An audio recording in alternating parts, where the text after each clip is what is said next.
सभी को प्रेम भरा जय श्री कृष्ण। इस समय पुरुषोत्तम मास चल रहा है और पुरुषोत्तम मास के शुक्ल पक्ष में पड़ने वाली एकादशी पद्मनी एकादशी कहलाती है। इस एकादशी का व्रत करने से 1000 अश्वमेध यज्ञ के फल की प्राप्ति होती है और जाने अनजाने में किए हुए सारे पापों से मुक्ति मिल जाती है, सारे पाप नष्ट हो जाते हैं और पुत्र की कामना रखने वाले दंपति को भगवान कृष्ण जैसे पुत्र की प्राप्ति हो जाती है। इस एकादशी का व्रत करने से भगवान पुरुषोत्तम कृष्ण अपनी समस्त कृपा बरसा देते हैं। घर के अंदर सुख समृद्धि धन लक्ष्मी का वास होता है और घर की दरिद्रता दुख संकट सदा के लिए दूर हो जाते हैं। इस व्रत की बहुत बड़ी महिमा वेद पुराण शास्त्रों में गाई गई है। इसलिए चलिए चलते हैं, इसकी विधि क्या है, इसको किस प्रकार करना चाहिए। भगवान श्री कृष्ण ने अपना नाम पुरुषोत्तम इस मलमास को दिया, अपने सारे गुण दिए और आशीर्वाद देकर बताया जो पुरुषोत्तम मास की एकादशी का व्रत करेगा उसके समस्त पाप नष्ट होंगे और उसकी समस्त मनोकामनाओं को मैं पूर्ण कर दूंगा। ये पुरुषोत्तम एकादशी का व्रत हमें किस प्रकार करना चाहिए, इसके व्रत की विधि क्या है। व्रत की विधि 10वीं तिथि से प्रारंभ हो जाती है। 10वीं तिथि के दिन ब्रह्मचर्य का पालन करें। तामसी चीजें जैसे लहसुन है, प्याज है और तामसी भोजन है, मांस मदिरा आदि का भक्षण ना करें। चावलों को भी नहीं खाना चाहिए। ब्रह्मचर्य से रह करके रात्रि को व्यतीत करें और प्रातः काल एकादशी सूर्य उदय होने से पहले उठ जाए। अपने जल में गंगा जल डालकर हर हर गंगे बोल करके स्नान करे। शुद्ध वस्त्र धारण करके अपने कंधे पर एक पीला वस्त्र जरूर धारण करे और फिर अपने समस्त घर में गंगा जल का छिड़काव करे। मुख्य दरवाजे को खोल करके गंगा जल और गोबर से लीप कर वहां पुरुषोत्तम भगवान के नाम से एक तिल के तेल का दीपक जला दे। उसके बाद सूर्य भगवान को अर्घ दे। ओम घृणी सूर्याय नमः कहकर सूर्य को जल दे। उसके पश्चात अपने पूजा कक्ष में आकर एक अखंड गौ माता के घी का दीपक जलाएं जो 24 घंटे जलते रहना चाहिए। उस दीपक में ओम पुरुषोत्तमाय नमः कहकर थोड़े से काले तिल डाल दे। ओम पुरुषोत्तमाय नमः कहकर 2 हरी इलायची डाल दे। हाथ में गंगा जल लेकर अपनी मनोकामना भगवान को सुनाए। यदि आपको पुत्र की प्राप्ति चाहिए, आपको संतान चाहिए, आपको धन लक्ष्मी पैसा चाहिए, दुख संकट से मुक्ति चाहिए और आपकी कोई भी मनोकामना क्यों ना हो, उसको बोलकर हाथ में गंगा जल लेकर 3 बार ओम विष्णु ओम विष्णु ओम विष्णु अपना गोत्र अपना स्थान बोलकर हे भगवान पुरुषोत्तम, मैं आपकी प्रसन्नता के लिए और अपनी मनोकामना सिद्धि के लिए आज पुरुषोत्तम एकादशी अर्थात पद्मनी एकादशी अधिक मास के शुक्ल पक्ष की एकादशी का व्रत कर रहा हूं। प्रभु आप मेरे व्रत की रक्षा करें और या कर रही हूं, आप मेरे व्रत की रक्षा करें। इस प्रकार बोल करके मस्तक से लगाकर जल को अपने लड्डू गोपाल जी के चरणों में समर्पित कर दें। उसके पश्चात में लाल आसन पर बैठकर मस्तक पर तिलक धारण करें। तिलक लगाए बगैर पूजा स्वीकार नहीं होती। शास्त्र कहता है ललाटे तिलकम कृत्वा संध्या कर्म समाचरेत अकृत्वा भाल तिलकम तस्य कर्म निरर्थकम। पहले तिलक धारण करें, अपने लड्डू गोपाल जी को दूध दही घी शहद शक्कर पंचामृत बनाकर स्नान कराएं। ओम पुराण पुरुषोत्तमाय नमः मंत्र बोलकर शुद्ध जल से स्नान कराएं। उसके बाद पीले वस्त्र पहनाकर पीले फूलों का श्रृंगार करें और फिर 21 तुलसी के पत्तों की माला के ऊपर ओम पुराण पुरुषोत्तमाय नमः, जैसे एक पत्ते पर आपने ओम लिख लिया, दूसरे पर पू, तीसरे पर रान, चौथे पर ना, पांचवे पू, इस प्रकार ओम पुराण पुरुषोत्तमाय ओम पुराण पुरुषोत्तमाय नमः माला कह करके उस पे लिखकर चंदन से भगवान को जो पहनाता है भगवान उसकी मनोकामनाएं पूर्ण करते हैं। एकादशी के दिन इस अधिक मास में तुलसी का चैन तोड़ना नहीं चाहिए। इस दिन मां तुलसी भी भगवान पुरुषोत्तम की प्रसन्नता के लिए एकादशी का व्रत करती हैं। उसके पश्चात में आज का जो शुभ भोग रहेगा, ये पद्मनी एकादशी में केले का भोग है, माखन मिश्री का भोग है और ठंडे जल का भोग है। यानी कि कच्चे मिट्टी के जो बर्तन आते हैं उसमें ठंडा जल भर करके तुलसी का पत्र रखकर गुंद गदीरा डाल करके भगवान को भोग समर्पित किया जाता है। उसके पश्चात हाथ में तुलसी का पत्र लेकर इस कथा को सुनना चाहिए। यदि आप एकादशी का व्रत करते हैं और व्रत की कथा नहीं सुनेंगे तो आपको व्रत का फल नहीं मिलेगा, आपका व्रत खंडित माना जाएगा। इसलिए इस कथा को श्रद्धा से आप मोबाइल में लगाकर भी सुन सकते। बोलिए पुरुषोत्तम भगवान की जय, बोले पुरुषोत्तम एकादशी पद्मनी एकादशी मैया की जय। नारायण भगवान का ध्यान करते हुए कथा आरंभ होती है और कथा इस प्रकार है। पुलस्त मुनि मुनि ने देव ऋषि नारद को बताया था कि अधिक मास पुरुषोत्तम मास के शुक्ल पक्ष में आने वाली जो एकादशी है वो पद्मनी है। ये एकादशी का व्रत हजारों अश्वमेध यज्ञ के पुण्य फल को देने वाला है। आप हजारों अश्वमेध यज्ञ कर लो और ये एकादशी यानी कि पद्मनी एकादशी का व्रत एक बराबर कहा गया है, और इसमें जाने अनजाने में बड़े से बड़े किए हुए पाप नष्ट हो जाते हैं, भगवान नारायण की कृपा प्राप्त हो जाती है और पुत्र चाहने वाले को पुत्र की प्राप्ति हो जाती है। एक बार कृतवीर्य नाम के राजा, जिनकी 1000 रानियां थी, सब प्रकार के सुखों को भोग कर वो राज्य कर रहे थे, लेकिन मन में एक अमर्ष, एक दुख था कि उनके यहां बड़े बड़े यज्ञ पूजा पाठ हवन अनुष्ठान करने के बाद भी संतान नहीं हुई, पुत्र नहीं हुए। राजा बहुत दुखी हुए और कृतवीर्य ने अपने राज्य का त्याग कर कर और तपस्वी भेष धारण करके घोर वन में जाकर तपस्या करने लगे। और यहां उनकी पत्नी पद्मावती भी राजपाट का त्याग कर कर अपने पति के पीछे पीछे अनुसरण करती, उनके पीछे पीछे जाकर वो भी तप करने लगी। 10,000 वर्ष तपस्या को करते करते बीत गए, लेकिन भगवान विष्णु प्रसन्न नहीं हुए। ओम नमो भगवते वासुदेवाय मंत्र का जाप करते, जिन्होंने अन्न का त्याग कर दिया, राजा कृतवीर्य ने फलों का त्याग कर दिया, राजा कृतवीर्य ने जल का भी त्याग कर दिया, केवल वायु पी करके, वायु का श्वास लेकर वो तप करने लगे। अपने पति की इतनी कठोर तपस्या को देखकर पद्मावती दुखी हो गई। राजा कृतवीर्य का शरीर सूख गया, मानो अभी प्राण निकल जाएंगे।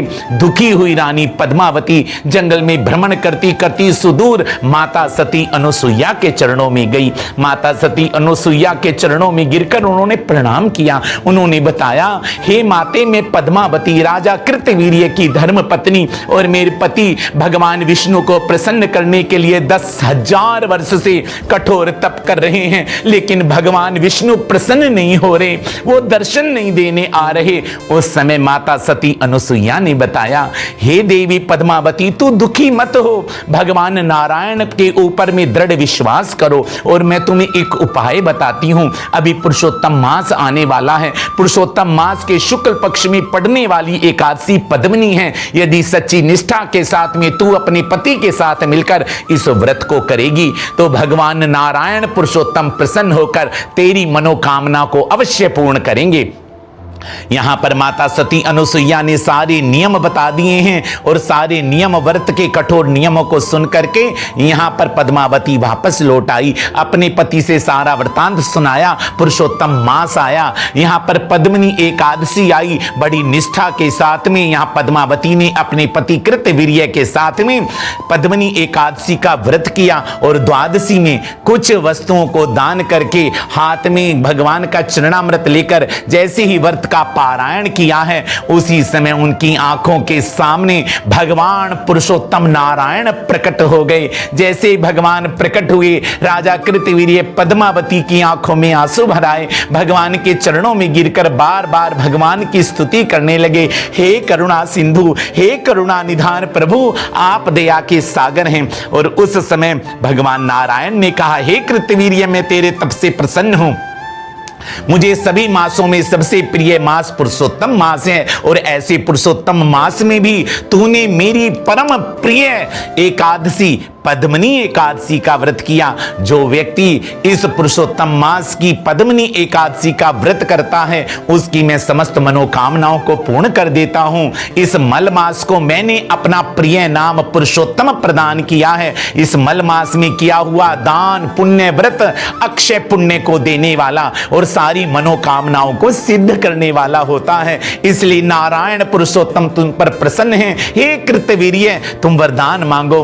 कृतवीर्य ने झोली फैलाकर वरदान मांगा कि हे प्रभु, मुझे ऐसे पुत्र की प्राप्ति हो जो संसार में किसी से परास्त ना हो, जिसको कोई हरा ना सके, जिसकी यश कीर्ति दसों दिशाओं में हो। और प्रभु, यदि वो परास्त हो तो हे नारायण, केवल आपके हाथों ही वो परास्त होना चाहिए। इस प्रकार वरदान मांगा। मांगा, भगवान ने आशीर्वाद दिया और यहाँ कृतवीर्य के घर में पुत्र पैदा हुए जिनका नाम कृतवीर्य अर्जुन रखा गया, जो सारे इस भूमंडल पर चक्रवर्ती सम्राट राज्य को भोग करके अंत में वो भगवान विष्णु के हाथों से ही परास्त होते हैं। इसलिए पद्मनी एकादशी का व्रत कृतवीर्य अर्जुन अर्थात कृष्ण भगवान जैसे पुत्र को देने वाला, बल बुद्धि ज्ञान में जो प्रवीण हो ऐसा पुत्र आपको प्राप्त होगा। आपकी सभी मनोकामनाओं को पुरुषोत्तम भगवान पूर्ण करेंगे। आप सच्ची निष्ठा के साथ में इस व्रत को कीजिए। लक्ष्मी चाहने वाले को लक्ष्मी की प्राप्ति होती है, विद्या चाहने वाले को विद्या भगवान नारायण पुरुषोत्तम देते हैं। इसलिए इस दिन बड़ी निष्ठा के साथ में कथा को सुने। कथा सुनने के बाद में उस तुलसी के पत्ते को अपने लड्डू गोपाल जी को समर्पित कर दे। 4 बार लड्डू गोपाल जी की परिक्रमा करे, घंटी बजाकर जो नैवेद्य है उसको समर्पित करे, नेत्र बंद करके भाव करे कि भगवान आपके दिए हुए प्रसाद को आरोग रहे हैं, आपके प्रसाद को स्वीकार कर रहे हैं। उसके पश्चात में अपने आसन के नीचे जल डालकर 3 बार शक्राय नमः शक्राय नमः शक्राय नमः कहे और फिर संध्या के समय 5 दीप दान करे। तुलसी के पास में, आंवले के वृक्ष के पास में, अपने घर के दरवाजे के पास में, अपने पूजा कक्ष में और एक दीपक अपने घर की छत के ऊपर अवश्य प्रज्वलित करे।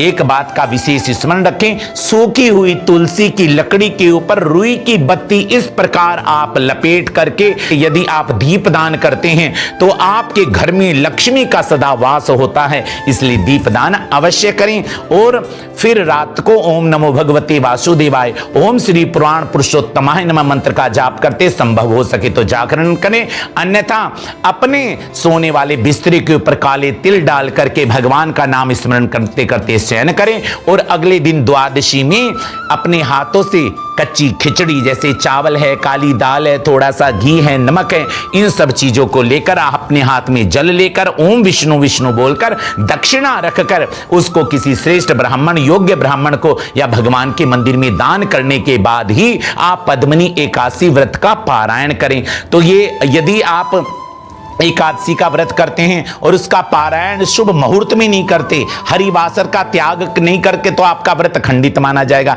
इसलिए हरिवासर का त्याग करके ही शुभ मुहूर्त में पारायण करना चाहिए। तो 2026 में इस पुरुषोत्तम मास की एकादशी कब पड़ रही है तो चलो विस्तार से जानते हैं। इस बार ये एकादशी का शुभारंभ 26 मई दिन मंगलवार की सुबह को 5:12 से आरंभ होकर अगले दिन 27 मई दिन बुधवार की सुबह को 6:22 तक रहेगा। इसलिए इस बार 26 तिथि को 10वीं विदा होने के कारण व्रत नहीं रखा जाएगा। गांधारी ने 10वीं विदा एकादशी का व्रत रखा था तो गांधारी का सारा वंश समाप्त हो गया था। इसलिए 10वीं विदा एकादशी को त्याग देना चाहिए और द्वादशी युक्त एकादशी शास्त्रों में श्रेष्ठ कही गई है। इसलिए एकादशी इस बार द्वादशी संयुक्त है। इसलिए ये व्रत 27 मई 2026 दिन बुधवार के दिन रखा जाएगा और इसके पारायण का जो शुभ मुहूर्त है वो 28 मई की सुबह को 5:25 से लेकर सुबह के 7:56 तक रहेगा। इसी के मध्य में आप पारायण कर और सभी भक्तों से निवेदन है जो एकादशी का व्रत करते हैं वो द्वादशी के शुभ मुहूर्त में भी व्रत का पारायण करेंगे तो उनको एकादशी व्रत का फल प्राप्त होगा। इसलिए मेरा आपसे निवेदन है, पद्मनी एकादशी को दान देने वाली वस्तुओं में सबसे पहले है मिट्टी का घड़ा जल से भरकर दान करें, हाथ से घूमने वाले पक्के का दान करें, वस्त्र का दान करें, छाते का दान करें और मौसमी फल अर्थात जैसे आम है, ककड़ी है, इन फलों का दान करने से आपको अक्षय पुण्य की प्राप्ति होती है और आपकी सभी मनोकामनाओं को भगवान पूर्ण करते हैं। और इस जानकारी को भगवान के भक्तों तक अवश्य पहुंचाएं। जय श्री पुरुषोत्तम भगवान की।